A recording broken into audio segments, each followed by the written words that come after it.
Hello, and welcome to the Digital Workspace Works podcast. I'm Ryan Purvis, your host, supported by our producer Heather Bicknell. In this series, you'll hear stories and opinions from experts in the field, stories from the front lines, the problems they face and how they solve them, the areas they focused on from technology, people and processes, to the approaches they took that will help you to get to the grips with the digital workspace inner workings.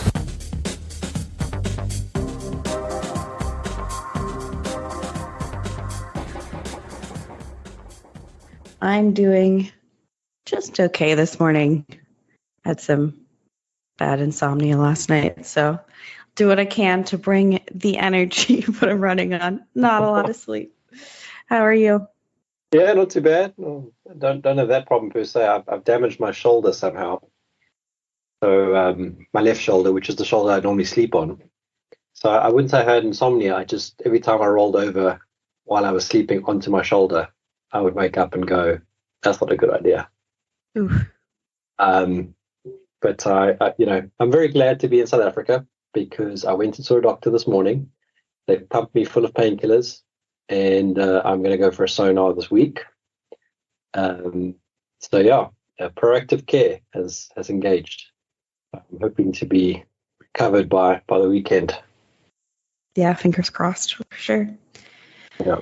So. Well, what a day. I think this actually is sort of a good segue into what we chatted about covering today, which is an update on the 4-day work week, which there's been a pilot that has been concluded. It was across a few countries, US, Ireland, with a few dozen companies, a few hundred employees, and the results were super positive. And then there's the larger 3,000 employee group-sized UK study as well that is wrapping up now, and then more results to come from that one in February. But both studies seemed incredibly positive so far.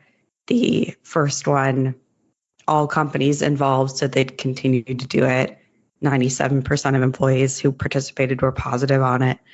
And similarly, the larger UK one, results are coming back super positive as well. I think the high 80s of companies said that they would be continuing the practice. And one of the benefits that they pointed to is actually employee health, things like sleeping better, because all of the habits you can fit into another day, or the mental relief of having one. So 4-day work week, it seems to work. Well, it makes sense. I mean, I'd love to find the person that decided that we had to work 5 days and take 5 days of working and 2 days off, whenever that came about, and slap them on the back of the head and go, what were you thinking? Because, without even having to do the science, it's just logical that it's not so much about productivity, but it's energy management.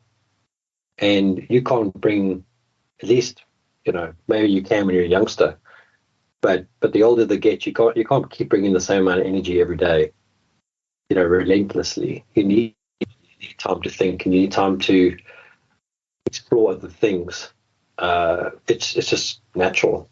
And it's I think someone said it to me, I think it was one of the CIOs that I spoke to, that all technology has done right now is enabled us to be more saturated with busy work.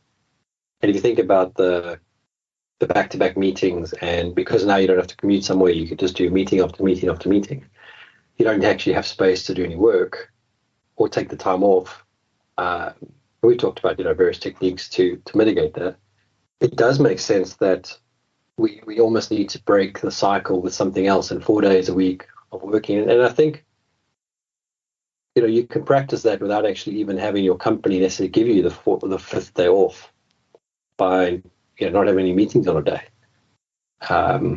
and using that as a day just to do disconnect and do some stuff, whatever that stuff is. It's funny that you say that, because one of the points that's been, or the sort of the history here, is that the 5-day work week is basically a century-old concept. We used to have a 6-day work week, and then Henry Ford with the efficiencies that he was sort of pioneering with the assembly line, basically to get more out of workers, he proposed a 5-day work week, and they moved down to it. And we've done this before. Basically, we've reduced the days because what they found was that people were actually more productive when they were there. So it was a net benefit. It wasn't even trying to just be. It was actually it made economic sense, profitable sense for the companies to make that switch. So I think you hit the nail on the head that we have all this technology now, and really at the core of it, if you think about it, we're human beings with one life to live, and time is our most precious resource. And we have this technology now that should be bettering our lives and enabling us to do things like work less and do more of what we enjoy. So the fact that we haven't made that much progress despite the rapid advancements in technology, it's not just about productivity and effectiveness, because again, all of these studies from the 4-day work week so far have shown either similar productivity results or actually improvements when shrinking people's schedules. I mean, if you look at the way that technology has made things more continuously available, if you go back, and I was talking to my, I won't mention who it was, but let's say he's in his late 70s, chairman of a board of a company, and he sees himself as tech savvy. But he was telling me about, like, when he we were playing golf, and he was telling me about the first time he came to South Africa. He was 21, just finished his degree, came out of the UK, took a boat down here, took 3 weeks to get here, and then he traveled around the country for 2 years. He came here for 1 year, ended up spending 2 as an engineer, doing all sorts of stuff. And he said, I was using pen and paper, and my reports had to be typed, and typing it on an electric typewriter was a huge advantage. And he remembers having a team of typists sitting in a room writing reports, and having to submit his report and having to submit it by a certain date, not because it was the deadline, but it was the deadline for it to get on the ship to get back to the UK, so he'd meet his other deadline. Now, you fast forward to now, if you say you're going to send an email by 12 o'clock and you haven't sent it by 12 o'clock, someone's going to phone you and say, hey, where's that email you said you'd send at 12 o'clock? Because it should be, instantaneous. And that's a good thing and a bad thing, but it does create this anxiety. And I think this is what COVID was good for a lot of people, that actually stop people. Maybe people stop for a second and go, hang on, I don't know if I want to do this anymore. So not necessarily the great resignation, but the great contemplation, and then doing the right things. And I think the resistance to going back to the office is not so much going back to the office, but going back to the old patterns of, 9 to 5, factory mindset, be in the office, be available. And I'm not saying people shouldn't work 5 or 6 days a week if you want to. That's entirely up to you and your personal circumstances and what you're working on and all that sort of stuff. I think, I love working. It's one of my, my wife hates it because we'll go on holiday. I'll be like, well, I've relaxed now for 2 days. I want to go and do some work now. She's like, yeah, but you got to spend time with the kids. I said, listen, I bath the kids, I feed the kids, I swim with the kids in the morning. I've done all that stuff. They want to go do their thing. I want to go and work. That's what I want to go and do. So, there's people like that. But I think when it's mandated, and I think this is where this 4-day work week provides more flexibility. It's mandated to be in the office 9 to 5 days a week, and it now can shift to a 4-day week, and I use inverted commas, where you're now not necessarily mandated to be available those things, but your results orientated. Now, there are obviously going to be jobs where you're going to be available to people, in an acceptable time frame, like a doctor or a lawyer or whatever. But if you think about it, again, going back to the technology, if you've got the sort of work phone, personal phone divide, you can be available on your work phone 24/7, 7 days a week if you want, or you can set schedules to be available. I think we talked about my CTO as a service thing, where if you can hire me at different levels, and at different levels you can get different accessibility to me.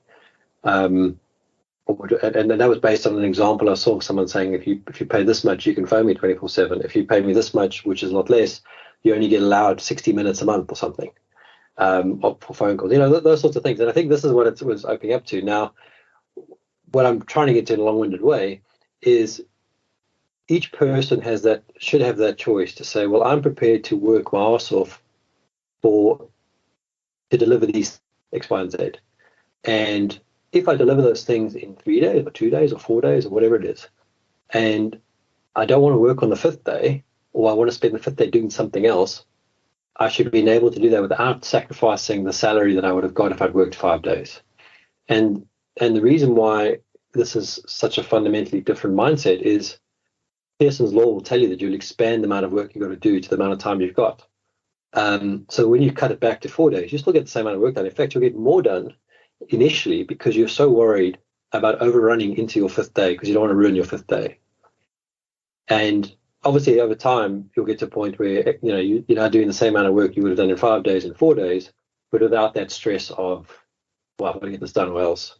And yes, you can overflow into the fifth day if you need to, but in the same token you can, that's being an adult and deciding on how you want to manage your time to deliver your results.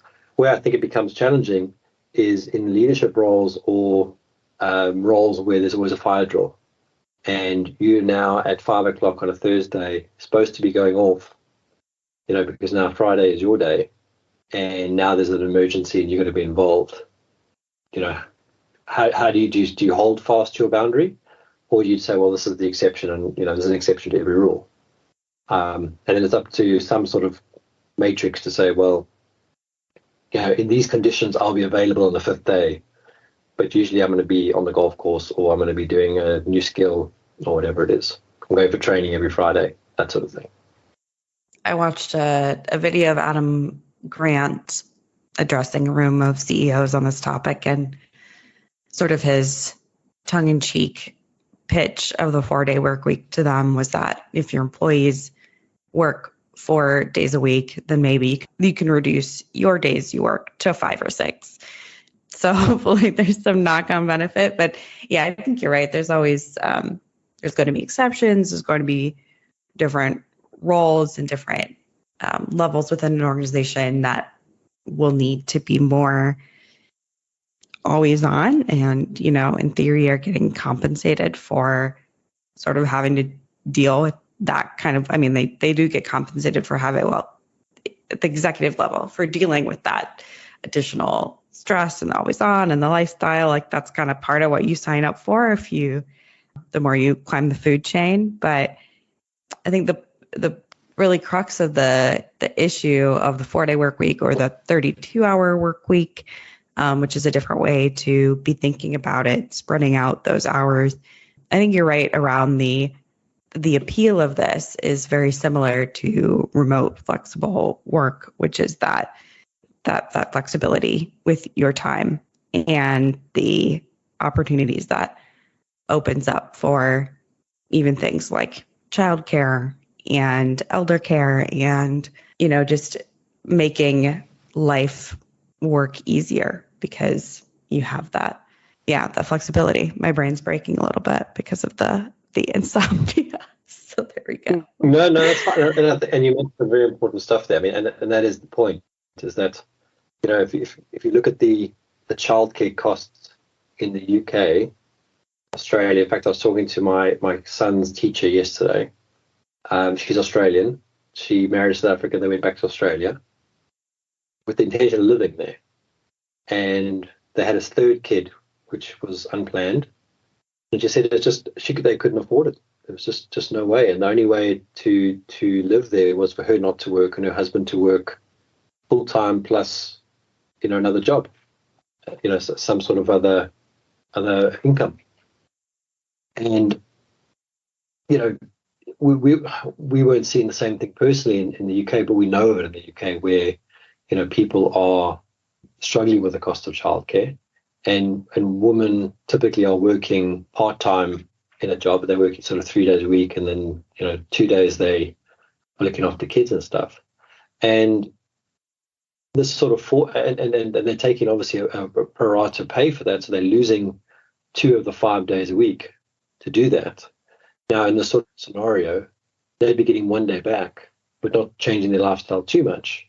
And if you dropped it in that case, to 3 days a week, they're only losing a 10th as opposed to a 20th of the original salary, which would make a huge difference. And that feeds into the future of a country where that extra 10% of income will be used to give the child more what's the word, not stimulation, but more opportunities, because there's funding there.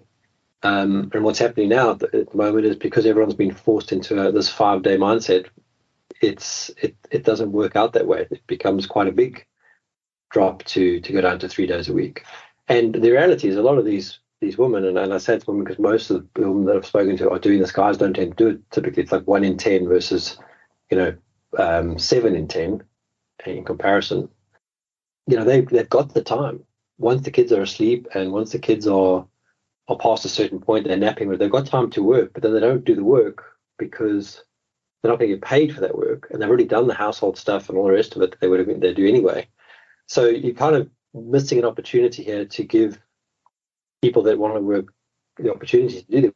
Technology again has enabled that. These are people that are carrying a cell phone that they can do a lot of their work on. And I think this is the other thing where technology could enable this 4-day or results-oriented work, because some of the work you actually do is information moving. It's making a phone call, it's sending an email, it's writing a report, it's all these things you can do on your phone. I mean, I've written plenty. I'm sure you have, long emails explaining what needs to happen with something, and then when you get home, you take the email and you convert that into the PowerPoint you're going to do. But you've used the time wisely because the technology allows you to use it wisely. And if you look at where, and I know we were going to try to use ChatGPT to help us to come up with topics and stuff, but if you look at how that has changed things just in a couple of weeks, so many people where they're just writing a structured paragraph to this AI that's taking that and it's doing something with it and giving you back a product that you can just tailor. I mean, I was talking to someone yesterday who built a full application. It's gone into production. 95% of that application was built by ChatGPT, 5% by him. And he had to move 2 buttons around and 2 text boxes to finish it. And it's gone into production. That would have taken him, in his mind, probably 2, 3, maybe 4 weeks to write, to test it, all the rest of it. That's a further enablement. Now, if he was sitting in the office without ChatGPT and spending the whole time building that thing versus being clever and using the tools available to him and now doing it in a thing. Now, should he get the 3 weeks back? Should he be allowed to just go do 3 weeks of whatever the hell he likes because he's used the tools, the technology, etc., to deliver something? Or now that he's got something out the way, he can go to the next thing, but he's using his time, smartly or intelligently or whatever you want to call it. Yeah, it's not incentivizing efficiency. And I think that's a very interesting point you brought up on the intersection of tools like ChatGPT that do have the potential to unlock sort of a whole new level of efficiency, productivity from using technology in a new way. That, the more we leverage things like that and don't adjust any working practices around it, it does create, either you're disincentivizing employees to use tools in the most effective way, or just continuing to increase productivity at an exponential rate and get more and more and more and more done. Yeah. I mean, go back to those old practices, presenteeism. The amount of people that are still joining the call, and you have like 11, 13 people on the call, and 3 people are just talking. And it's like, what the rest are you here for? One time you're learning anything by listening. You're probably all doing your own email or whatever you do.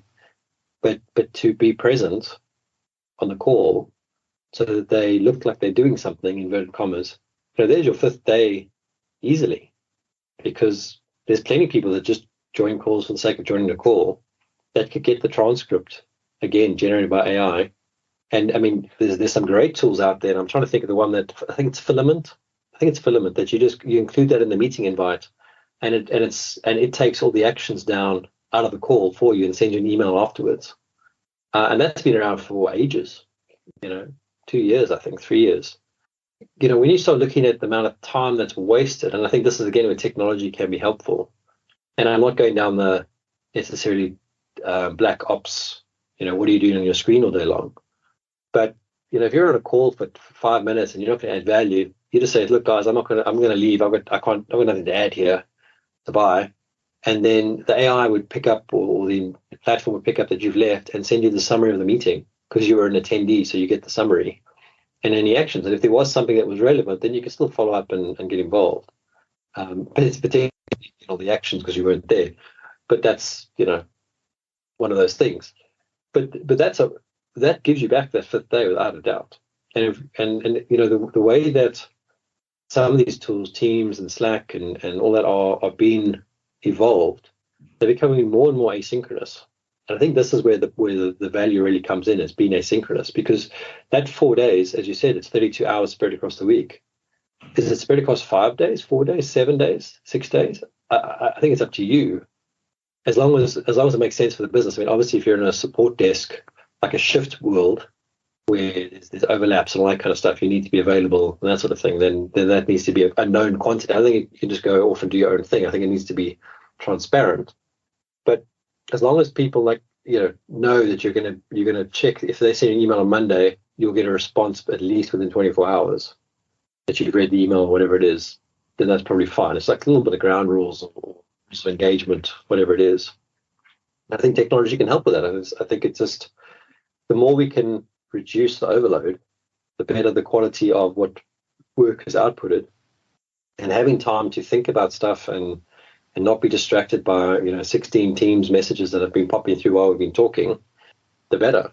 Which reminds me, I need to turn off my Teams notifications. Well, very well said. And unfortunately, I need to run to my next thing. But yeah, it seems, I think we should definitely revisit this topic again in February once the results from that bigger UK study come out, and just keep talking about it, because I think there's opportunity here for this to be really the next big sea change in how we work. So. Without a doubt. And one last thing, and I think that's where the gig economy will come into it. And you're seeing it with freelancers, you're seeing it with someone, and sort of a closing point, you're seeing it with some countries now. Dubai has offered a freelancer visa. If you can prove that you earn, I think it's 4,000 euros a month or something, you can come live in Dubai for 5 years.